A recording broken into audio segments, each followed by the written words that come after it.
All right, moving on to Two Evil Eyes. Now, this is a movie that was not completely an Argento movie. It was directed by George A. Romero and Dario Argento. It is an anthology because there are two stories. There is no wraparound. So it's a little different, but it's still technically an anthology film. Now, Romero made Creepshow in '82. This is 1990, so this is about 8 years after. And he brings back a couple alums from Creepshow here with Adrienne Barbeau from The Crate and E.G. Marshall from They're Creeping Up on You. So it's cool to see them kind of collaborating again on another anthology movie. Now let's get into the first segment that was directed by Romero. Even though this is an Argento thing, I'm still going to cover because I watched the movie and why not? So that one is called The Facts in the Case of Mr. Voldemort. Now, this is a typical story of a gold-digging wife who's waiting for her husband to die so she can get his money. But all of these stories, or both of these stories, should I say, not all of them, both of these stories are based on Edgar Allan Poe, which, Romero tackled Stephen King's stuff in Creepshow, and then he took on probably the most prolific horror writer of his time, Edgar Allan Poe. So you got King, which is the king of new, and Poe, which is the king of old. So it's kind of cool to see him, as I said, taking on two titans of horror fiction like that. And there's some fun parts in this. Adrienne Barbeau character, she's pretty upfront about it when she's talking to this lawyer guy or the will person. I don't know what the hell he is, but she's kind of like, I gave this guy some good years and I let him have me physically, I let him have me in any way he wanted, and now I want to be paid for my services. This takes me back to something I was just saying about a Tales from the Crypt episode that I just discussed, where, this guy, Treat Williams' character, and I think it's just the last one I just did yesterday, but he finds women and he marries them and he gives them he makes them feel like they're in love, blah, blah, blah. And it kind of just takes me back to my point of like, she gave him great years of his life. She's this much younger, hotter, young, woman that he gets to parade around and have sex with and feel happy and this and that. It's like, ignorance is bliss. Like, he dies and he can't take the money with you. She gets it, so what? You had a great time. Like, you got this hot younger wife, and like, as I said, this has to be without an afterlife if we're factoring that in. Although in this episode, this definitely suggests or just outright states that there is some kind of an afterlife of some sort, which is what this episode is mostly about. So the doctor who's in cahoots with her and wants the money as well is putting him into a hypnotic state so that he will sign over the money and, record whatever they want, talk to people on the phone, whatever they need, he'll do it at the doctor's command. He ends up dying, even though she's told that she has to keep him alive for X amount of days. Weeks, I think, a couple weeks or something. And he ends up, of course, dying like the next day or that night or something. But he dies under hypnosis. And because he's under hypnosis, it keeps him in like this hypnotic state that he's able to communicate with them from the spirit world. It's of course far-fetched as all hell, but it's fun. It's a cool spin on it. It's interesting to think about, just because I've never seen that done before in a movie or horror movie or anything. Like, a person dies under hypnosis, so they're still in that trance and have been able to transcend death, so to speak, and speak to him from the afterlife. And he's talking about how these entities on the other side are trying to come through him, almost Insidious style, like he's in the further in this, and they're trying to use his body as a vessel. Although in Insidious, they're trying to take over the host's body because it's alive and he's away from it. If you leave your car running, someone just jumps in it and drives off. This one, he's clearly dead, but they do end up taking over his body. And he's coming at him, and they stick him in the freezer, and she comes up when she's tired of it, because she's just like, initially she doesn't really want to do any of this anyway. She's kind of a good person, sort of, like she's like, this is just too much, and I don't want to do this, and isn't there a better way to do this? He's in pain, he's this and that. So she's trying to be a good person. I mean, she's there for his money and all, but she's trying. This doctor doesn't give a shit. And then he kind of just becomes obsessed with the afterlife aspect of it, which I think there are people who would be intrigued by that. And then there's also people like her that would be so no way, to the point where she grabs a revolver and shoots his frozen face twice. Like there's bullet holes just pierce his frozen head. It looks good. Almost a little bit of me thought it was going to like shatter like the T-1000 in Terminator 2. But I like how, when he's possessed by the entities or whatever, they're like walking him around the house, and he's grabs a gun, he fucking blows her head off, and then the cops come and they find his body, and he's been rotting, and this is when we get a Tom Atkins freaking cameo as a detective. Thrill me, man. Tom Atkins is in this. How fucking cool. And then we go to the doctor's house, who kind of got away, and the spirits who are in these like full body unitards. They were pretty silly, decisions on that. But I was like, really, those are the ghosts? It's just literally just a couple guys in full body suits. That was pretty silly. But they come at him and they use his metronome, which he's been using to hypnotize people with, and they shove it inside of his chest cavity, which puts him in a hypnosis. And when Tom Atkins comes and, finds him, because they're looking for him after all the deaths, and he seems to be a suspect in this, they come in and he's got this thing impaled in his body, and he's like freaking rotting, and he's coming at them, and Atkins shooting him. The makeup and the effects on that are really cool. It's a very grim ending. I liked it. It was a cool episode. Let's move on then to the Black Cat. So this one stars Harvey Keitel. He does not show his penis in this. We also get a cameo from Tom Savini. His character is pretty fucked up here. I'll get into that in a minute.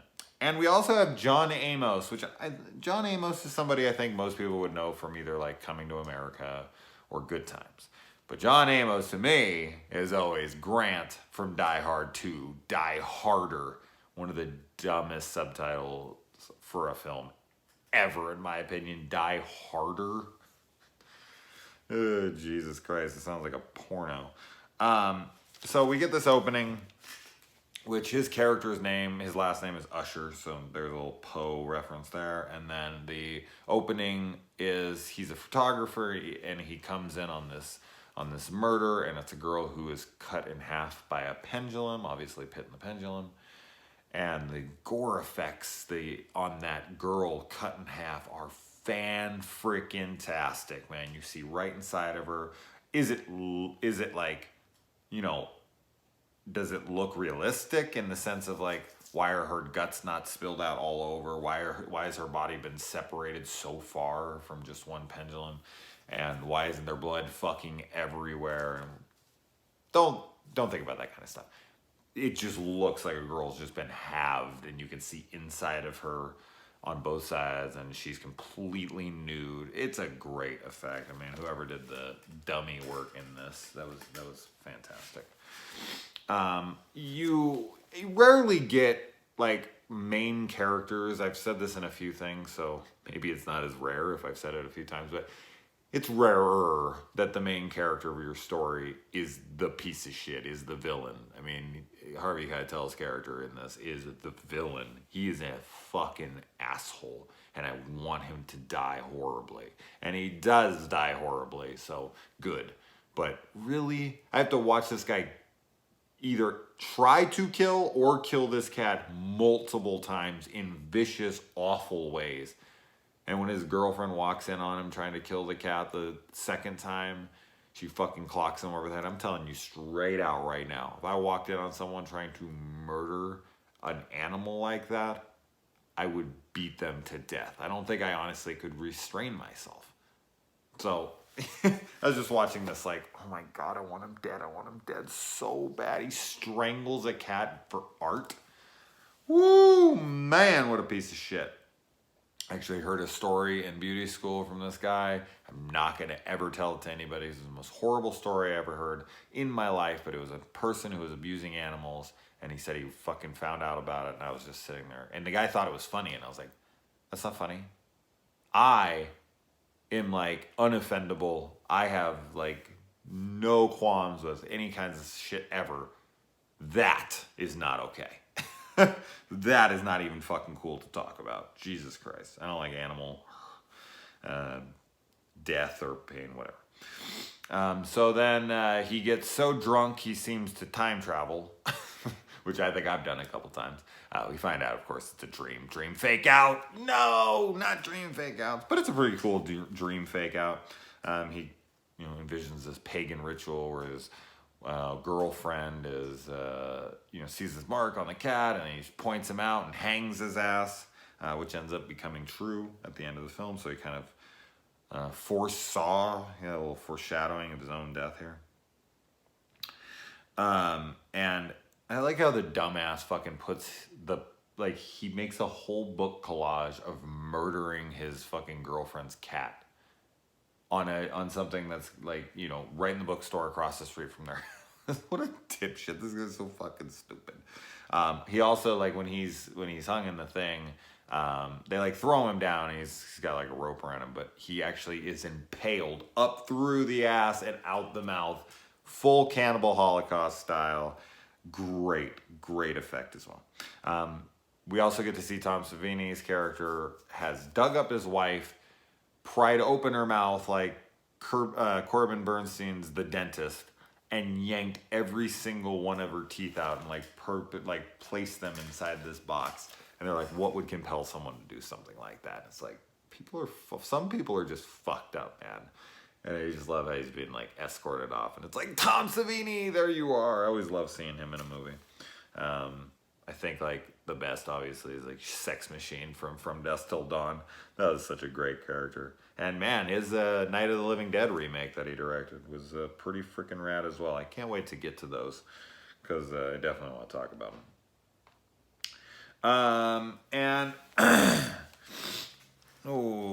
So he tries to kill his girlfriend, and he starts like hacking at her, and she puts her hand up, and he hacks into her hand and like slices down through it, and like the skin's all yanked apart and slicing down. What an incredibly fucking gross, awesome, fucking awful shot. I loved it. It was gnarly. I didn't look into it, but I can only imagine that if Savini is in this, he probably did the gore effects, and if he did, Savini, good shit. Some of his best work, if this is it. I'll have to look it up after, or throw it in my comments and say he did or didn't. But yeah, I should have looked that up before I did this. But as I said, him being in this, and the fact that he worked on some Creepshow stuff, and Romero was a part of this, and so yeah, I can only imagine he did. And as I said, if he did, wow, it's great shit. The fucking neighbor guy comes over, and he rings this guy's bell for so long. He's just like knocking and ringing and ringing. Keitel has enough time to drag his girlfriend upstairs, throw her in the bathtub, and turn the bathtub on in order to hide her in a bloody bathtub. Do you think anyone's going to come up there and be like, nothing out of the ordinary here, blood everywhere, that whole bathtub's full of blood? She would rise to the top by So that whole scene was just stupid to me. Then he jumps in the shower fully clothed and then comes down in a bathrobe and just tucks his legs up, and there's blood all over the floor when he answers the door. And he's like, oh, I just cut my foot. It's so dumb. But Argento's films and stories are always like this. You just completely ignore any kind of logic at all. And I love the guy's like, he's at the door and he's like, you know, we're trying to get asleep around here and you need to keep it down. And it's like, you came to my door in a full suit and tie. He is in a suit and tie, and it's all like fresh and tucked in and buttoned up, and the tie is perfectly made. You're trying to sleep? Does this guy sleep in a suit and tie? Was he in a casket? Did he get out? I just love that he's like, we're trying to sleep. And you're like, really? Okay. I mean, you can sleep in whatever you want. You're right, but I don't think anyone sleeps in a full suit. Oh, Jesus. And then he hides her in the wall, which is obviously another Poe thing here. And he uses, this is kind of a cool moment in the movie. It's like really raining hard outside and it's dark, and he wants to prove to his neighbors that, you know, he's seen leaving with her. So he makes this dummy in his front seat and he takes a picture of her face and he like positions it inside the dummy's head and wraps like a scarf or whatever around it, or a bandana or something. And you can see her face and it looks pretty damn good. And then he like full on Macaulay Culkin, Home Alone, which was made the exact same year as this movie, takes string and moves her arm as they go by and they're waving and he honks and they look in. And in that moment, I mean, especially with older people, their eyesight being what it is, it's pretty good. It's a pretty good little fake out there, I have to say. It kind of was silly at first when I saw him doing it. I'm like, really going to try to pull that out? And then I saw the rain. I saw the darkness. I saw that there's older people. He has the hand thing. I was like, kind of looked like I was jerking off right here. But, yeah. I don't know why my dick would be over here. Anyway. And so he has her buried, and then he goes and checks on the wall because he's hearing something, and the cat just starts burrowing through it, and it's like fucking screaming and growling, and awesome scene. I love the cat burrowing out of the wall like, you are not getting away with this shit. You murdered me multiple times. He has like the sign up a noose around his neck. You know, this bartender has another version of the cat. This cat's got like 9 lives and then some. And then he kills that cat. He takes it out in the bag, and then like through the bag, the cat's claws come through. I like that shot too. Argento just has such creative, cool, fun shots. I dig a lot of his stuff, even if it's in stuff I'm not really enjoying all that much. He has such artistry to what he's doing sometimes that the storylines can just almost be ignored outright at points because they ignore any form of reason. But yeah, I like that. I don't know what it was. I just liked when the cat's clawing like scratched him beyond the grave. And then, yeah, so the detectives come over and they find out what's going on. And they dig out the wall. And for some reason, Grant from Die Harder handcuffs one of his hands and then handcuffs it to himself, which is just so stupid. And they leave him open to attack, and he kills both the cops. And then we got a Tales from the Crypt carrion death situation where he's handcuffed to a dead cop, tries to go out the window, ties a rope around himself. I think he was going to try to use that rope as levers, but like there's no way that branch would have held the weight of 2 men. It wasn't long enough to bring them down. I don't know what the fuck his plan was there. Like, he had a little hatchet thing right there, like a little pickaxe or whatever. He could have maybe tried to cut the guy's hand off or hit the thing. Or his plan was absurd, but regardless. And then the guy starts to fall forward from his weight, and the belt breaks, and he comes in and he like hangs him violently. And I love that he's got the weight of the cop pulling him down with his arm, and his neck's on it, and it's just like, there's no way out of this. I'm sorry. You're not strong enough to like grab it and pull yourself up with this cop. It's just, yeah, you're in that moment. He was completely fucked. I personally would have preferred if like just as he had it around his arm and his neck, if the cat came and ran and jumped and pushed him out the window, like scratched him, and he was like, what the fuck? And he like fell in the guy's body. That would have been a much better death for me. The cat like getting revenge. And another thing I forgot to mention here is when the cop opens up the wall, the girl's body is like rotting, and there's all these like bald, almost mutated looking kittens that have been infused into places on her body. Looks just awesome. As I said, if Savini did this stuff, wow. And I like how at the very end we have to get a little thing from the Humane Society America that no animals, no cats suffered any psychological or physical or harm or whatever. And it just takes me back to, I don't know which one it was. I think it was like Four Flies on Grey Velvet, or maybe, I don't know which one it was, but yeah, there was a lizard that got like a fucking little pin through its neck, and I was all pissed about it. And one of my commenters, I think it was Ray Robinson actually, if I remember correctly, told me that really did happen, because I was all pissed. I was like, that looks so real. There's no way that wasn't real. And I was like, what happened there, huh? Where was the American Humane Society? I guess that was filmed in Italy, so I guess they just don't give a fuck about animals over there. And when you come here, they're like, Mr. Argento, you can't actually strangle a cat. And he's like, oh, fucking American pussies. That's exactly what happened on set. Oh, God, I hope not. All right, guys. I have trauma next.